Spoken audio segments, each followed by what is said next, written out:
हाथी और रस्सी की कहानी। एक समय की बात है, एक बहुत ही शक्तिशाली और बलवान हाथी। उसे एक महावत ने बचपन से ही पाला और उसे तरह तरह के करतब सिखलाए थे।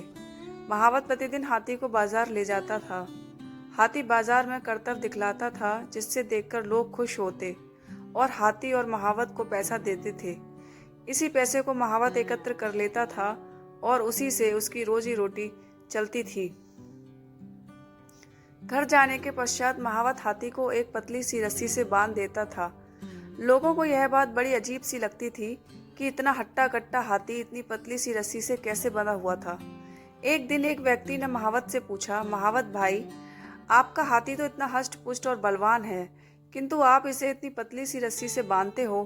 हाथी जब चाहे इस रस्सी को बड़ी ही आसानी से तोड़ सकता है, फिर भी वह ऐसा नहीं करता। इसका क्या कारण है? उस व्यक्ति की बात सुनकर महावत बोला, कई साल पहले जब मैं हाथी को जंगल से लेकर आया था, तब हाथी छोटा था। तब मैं इसे इसी तरह की पतली सी रस्सी से बांधा करता था। उस समय हाथी बहुत छोटा था। उसने कई बार इस रस्सी को तोड़ने का प्रयास किया, किंतु बचपन में वह इसे तोड़ नहीं सका। धीरे धीरे उसके मन में यह बात बैठ गई कि वह कभी भी इस रस्सी को नहीं तोड़ पाएगा।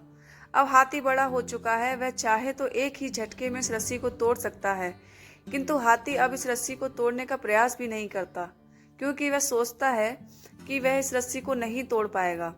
किंतु अब वह चाहे तो रस्सी को एक ही झटके में तोड़ सकता है। व्यक्ति को सारी बात समझ में आ गई कि इस किसी भी जीव के दिमाग में जो बात बैठ जाए, वह सारी उम्र उसके साथ रहती है। शिक्षा। हाथी की कहानी से हमें शिक्षा मिलती है कि जो बात बचपन में हमारे दिलो दिमाग में बैठ जाती है, वह सारी उम्र साथ रहती है।